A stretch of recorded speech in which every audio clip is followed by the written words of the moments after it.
Hey, what's happening, black people? Welcome to drboystv.com, the home for intelligent black people. Today, we're going to talk about Malcolm X, and I want to share something that I just read about Malcolm X and a shocking new letter that, surprisingly, it's only shocking because it was released. It's not shocking because of what's in it. But the new letter actually states that Malcolm X's assassination was part of a vast government conspiracy. And we're going to break some of this down. So get comfortable, hit the thumbs up button, hit the share button, hit the subscribe button. We're going to get started on drboystv.com right now.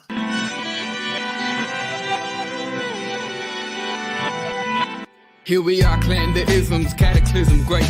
Our people out here struggling, trying to make it in this state. Everybody out here doing it, but we the ones who late. Now family, we the ones who gotta delegate. Get that money in the power, never be fake. Stick to cosign for 3. What did he say? Create jobs, support our own. Educate the same and buy back your home. Got 3 degrees, triple 10. 3 PhDs, now we on the CNN.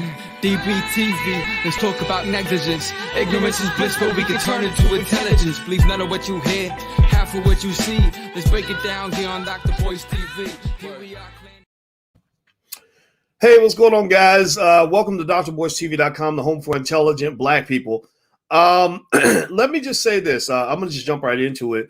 Malcolm X, it has been in the media today. I actually was looking into Malcolm X a little bit more than usual today because I was watching the good brother, Dr. Wesley Muhammad, someone that I love and respect immensely, speak on what happened with Malcolm X's assassination. And so I was actually watching this conversation that Brother Wesley was doing. And then I ran across this story someone put in my inbox that basically states that that there's a lot of direct evidence now that Malcolm X's assassination wasn't just sort of something that just happened. It wasn't some old gangster stuff, just some people beefing. It was a little bit deeper than that, much deeper than that.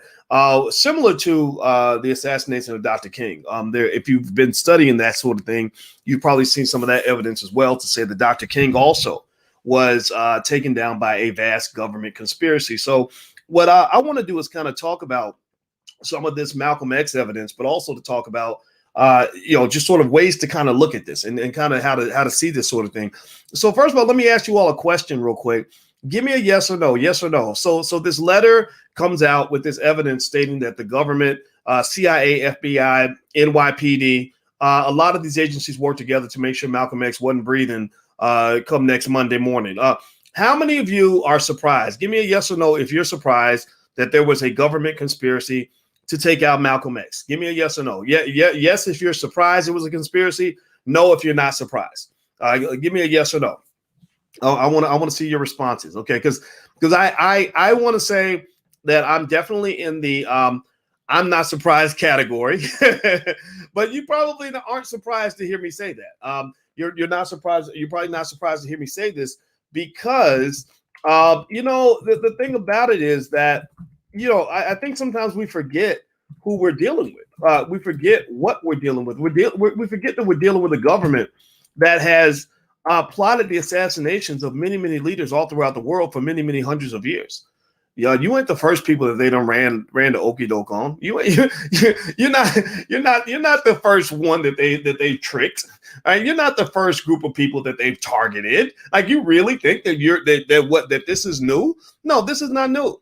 And also it helps you understand why there's so much animosity toward the government around the world, why there's so much of a lack of trust in the U.S. government. And it's really fascinating how they kind of sit back. They kind of do like Becky does, Becky or Karen, when they done did also all kinds of debaucherous stuff and sneaky stuff, and you call them on their BS, and they're like, what? Me? Well, why don't you trust me? You can't. I didn't do nothing. Like kind of like our 11-year-old, she'll be into all kinds of sneaky stuff. And when I catch her, she tried to play innocent and get all cute and stuff. I'm like, don't be cute now, little sneaky thing. So here's the deal.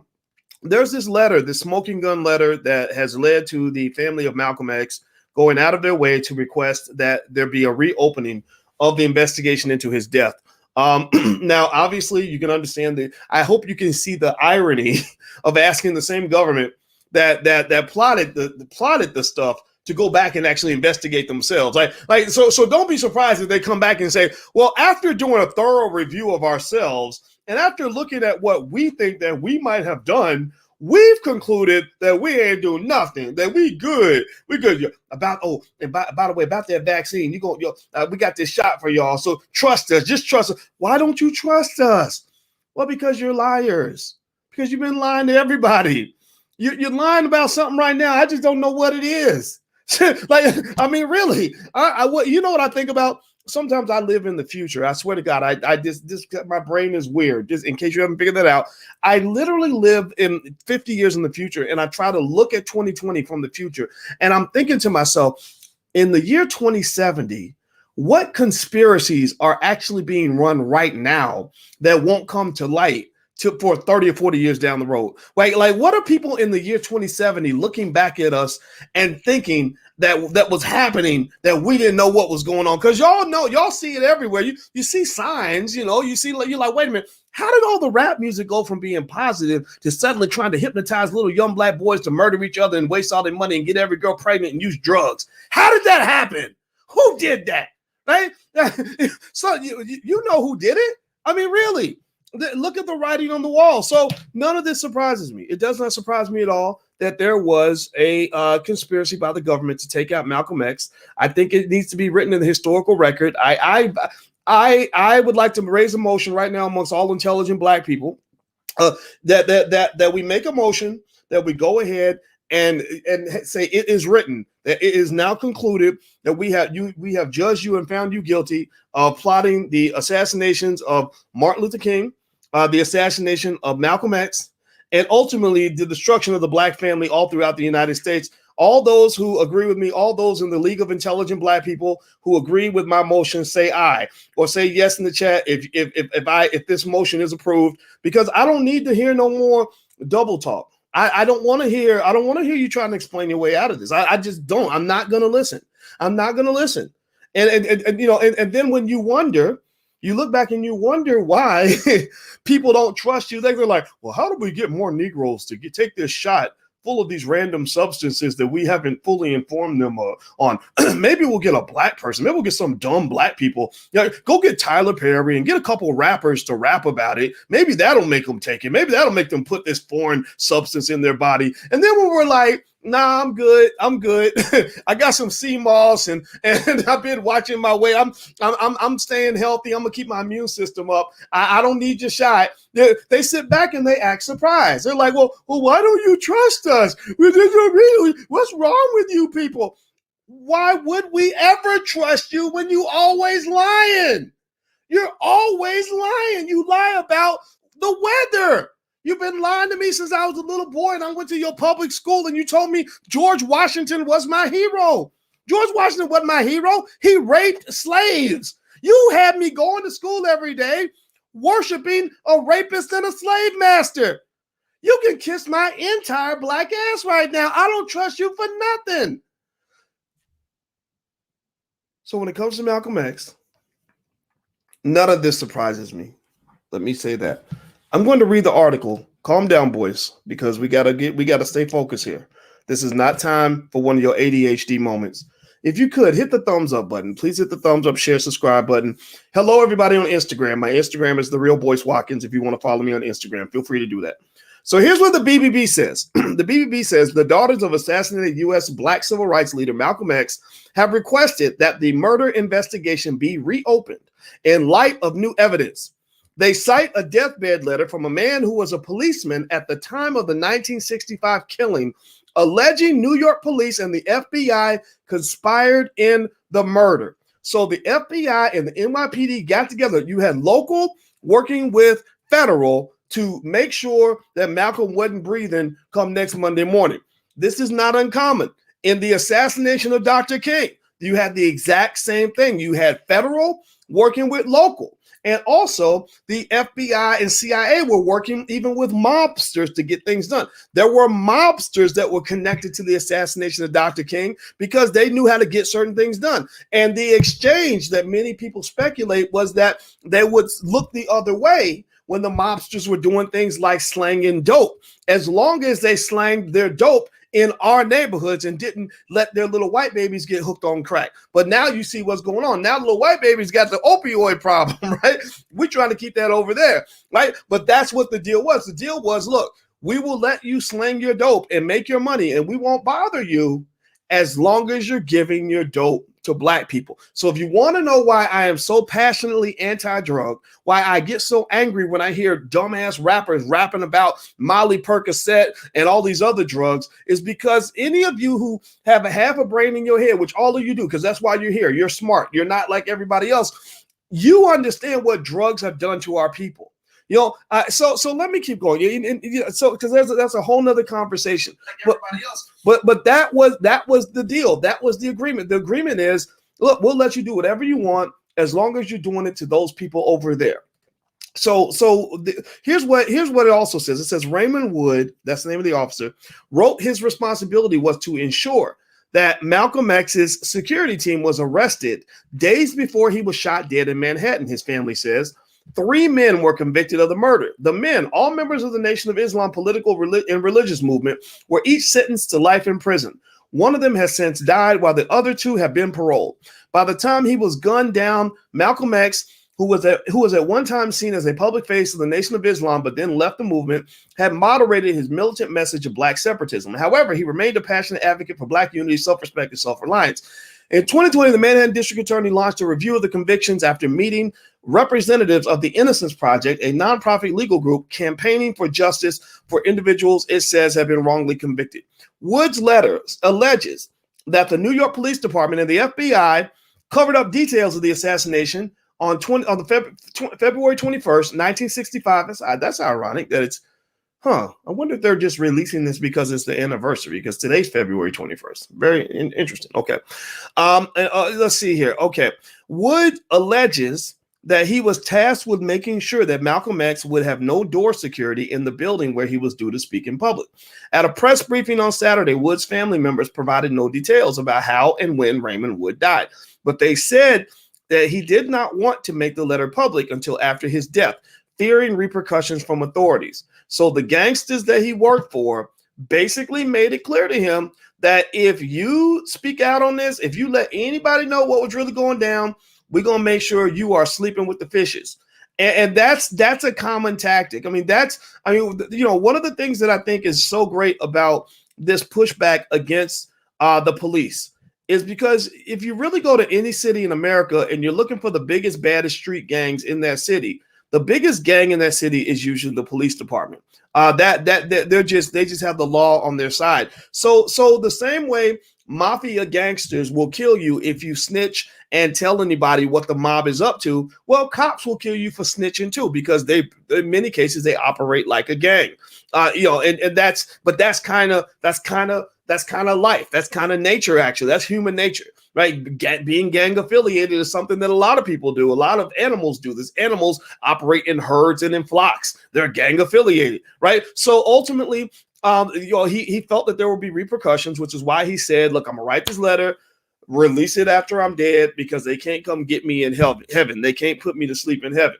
Now, you said your dad was a policeman, though. Exactly. And my father is one of the reasons why I see police differently from the rest of the world, not because I think all cops are good. I see bad things where others don't see bad things, but I see things that are not as bad as people make it out to be. So if you want to know my position on police, I didn't understand the whole idea of defunding and getting rid of the police, because most people, when y'all get in trouble, y'all have a problem, you're going to call the police. So my argument is, look, we don't need to get rid of the police. We just need the police to do their job properly and to serve and protect everyone. Your big problem with police is that police originated as slave catchers.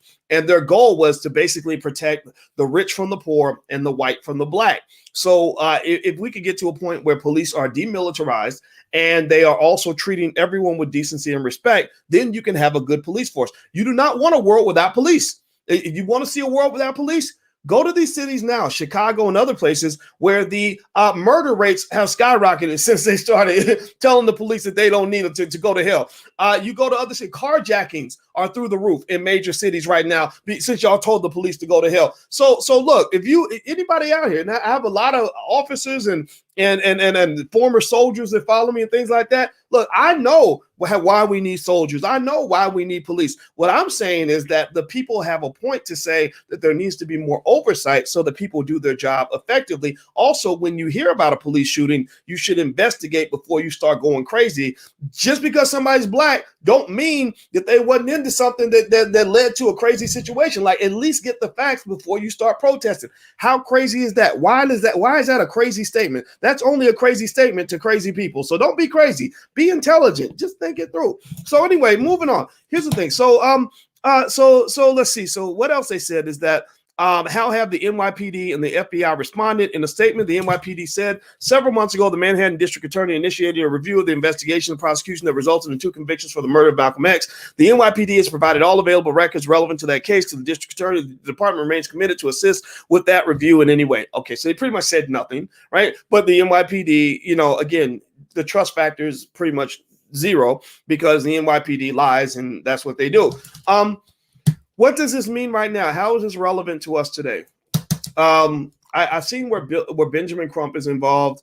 I think he's a good lawyer.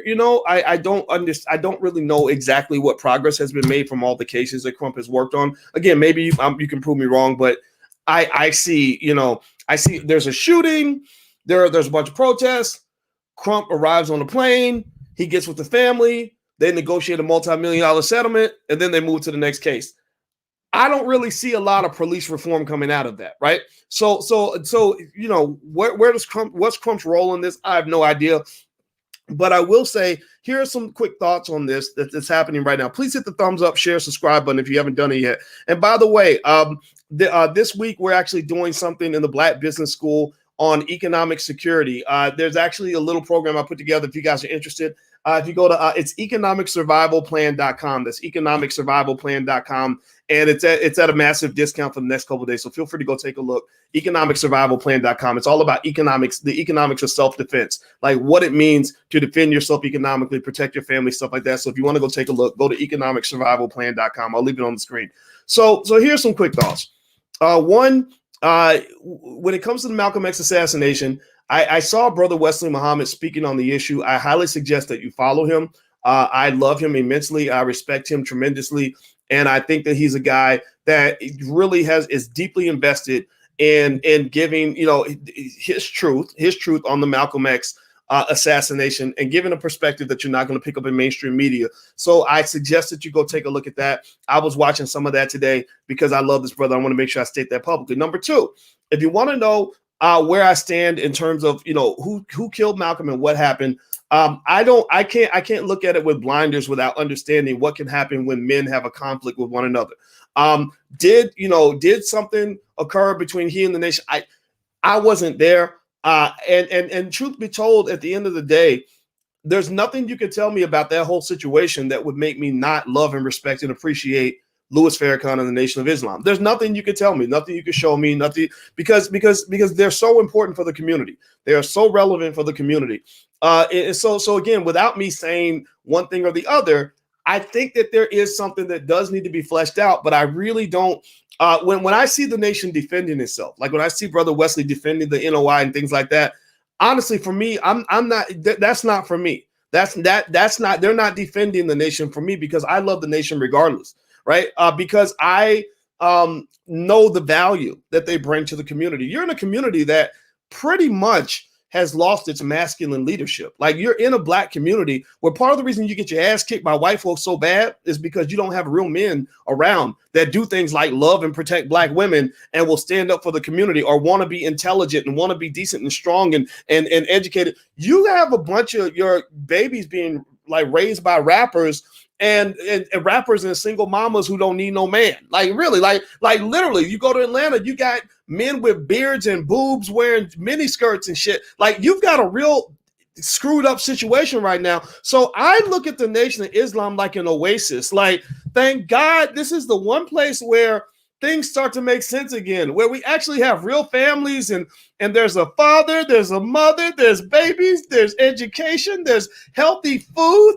I'm gonna cry because this is normal, because the rest of the world is like a goddamn cartoon. Like, it's literally like straight out of a Step and Fetch It movie. It's the most insane stuff I've ever seen out in my life. So that's why I love the Nation of Islam. And what happened in 1960 something, I don't know, man. I'm not going to get mad about whatever somebody says. That just is not going to happen. I need the Nation of Islam. They give me hope. Okay. So there you go. Here's the third piece on this. People wonder why we don't trust the government when they're like, hey, will you stop by the clinic so we can give you that shot? And we're like, no, take that shot and shove it up your ass. Well, the reason that we do that is because there's no reason to trust these people. They have been lying to you since forever. And only a backward individual will start trusting the entity that has proven itself time and again to be incredibly untrustworthy. I'm not telling you that that everything they say is a lie. I'm just saying that they are liars and that they will lie to you as a matter of expediency. Right. So when they come up to me and they're like, well, Tyler Perry says you should get this shot. I'm like, well, Tyler Perry can get the shot. He can even give the shot to Medea if he wants to, but that's not going to make me do something that I don't think is necessary. You ain't talking. I mean, Corona's bad, right? But it ain't Ebola, man. It's not like it has an 80% death rate, right? Maybe then I might try anything, right? I'll take any shot for a vaccine that protects me against Ebola. Let's put that on the record. But when you tell me 99.9% of us are going to survive, right? 1% of 330 million people is 3 million. We've had about 500,000 go, which is very sad, right? Very sad. But you're talking about 99.9%, 99.8% of us are going to survive. I'll take those chances. I'll take those chances as opposed to taking my chances by letting you inject something in my body when you have proven yourself to not have my best interest at heart. You spent your whole life trying to poison me as a black man. You tried to get my mama to abort me before I was born. You put me in a toxic school system that taught me to worship slave masters. You sell my community food that is killing millions of us every single year. You mass promote music and marketing to our children that is telling them to go get hooked on drugs, murder each other, and do all kinds of terrible things and waste all their money and engage in sexual irresponsibility. And then on top of that, you push me to go to college where I'm going to give all my wealth to a big white university just so they can prepare me to go work for another white man until I get old and die. There is nothing on that plate, nothing on that menu that looks healthy or appealing to me. There is nothing on the menu of white supremacy that I want to eat. I would rather just starve to death. So do not tell me that you are trying to go give me a shot because somehow you feel like that's a part of my reparations or that's some sort of racial justice. Oh, now you want to talk about racial justice. When I was talking to you about reparations, you don't want to hear that. I'm like, that's racial justice. You don't want to hear that. You were tone deaf. But now when it's in your benefit to pretend like you're giving me racial justice, then suddenly you want me at the front of the line. We want you to take the shot first because we care about y'all so much. No, take that shot and shove it up your ass because we don't trust you. And the reason we don't trust you is because anytime we got something going, anytime we have momentum, right? Remember in the 60s, we had some momentum. We had some real people really, really, really trying to make progress. We had some real great black men and great black women at that time. We had Martin Luther King doing his thing. We had Malcolm X, greatest black man ever. We're still quoting Malcolm X. Malcolm X gave speeches where in 1960, in the early 1960s, that sounded like he was giving a speech in the year 2021. That's how bad this brother was. His speeches were relevant 60 years later. Ballot of Bullet could have been given this past election. We had the Black Panthers, like strong black people dressed in black, big afros and dashikis and shotguns, ready to create free lunch programs and take care of the hood. And you ruined all of that. And then you dumped a bunch of crack cocaine in our communities, destroyed our families, locked up all our daddies, poisoned the hell out of us, destroyed us in every way. And now we're supposed to trust you. That ain't happening. Not on my watch, not in my life, ever. Not ever. So if you want to know my 2 cents about all of this, I think the evidence should be revealed. I think that they should have a conversation about it. I don't think that they're going to tell the truth because, again, they have no credibility. I think that you should make your conclusion right now based on what you know and what you believe. That's what and what I believe is that they killed Malcolm and Martin. They killed the community. They probably killed a lot of other things that you don't even know that they did, right? These are the areas where they got caught, right? I think also moving forward, the conclusion of this investigation isn't going to change much. It's not going to bring Malcolm back. It's not going to give him the life that he lost.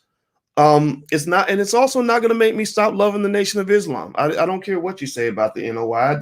I'm down. I'm loyal like that in this particular context. That nothing will change that.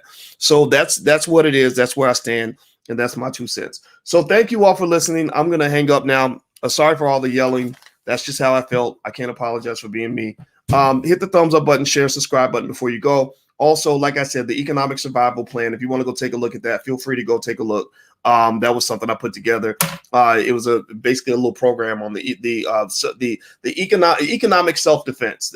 Basically using your economics to protect yourself, because economics is used as a pathway to slavery. You used to be an economic entity. Now they use economics to control you. And I want to break that down for you. So feel free to go take a look and go to economicsurvivalplan.com.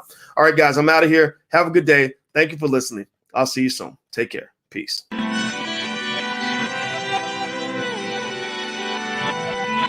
Here we are, clan the isms, cataclysm great. Our people out here struggling, trying to make it in this state. Everybody out here doing it, but we the ones who late. Now family, we the ones who gotta delegate. Get that money in the power, never be fake. Stick to co-sign for 3. What did he say? Create jobs, support our own. Educate the same and buy back your home. Got 3 degrees, triple 10. 3 PhDs, now we on the CNN. DBTV, let's talk about negligence. Ignorance is bliss, but we can turn it to intelligence. Believe none of what you hear, half of what you see. Let's break it down here on Dr. Boy's TV. Here we are.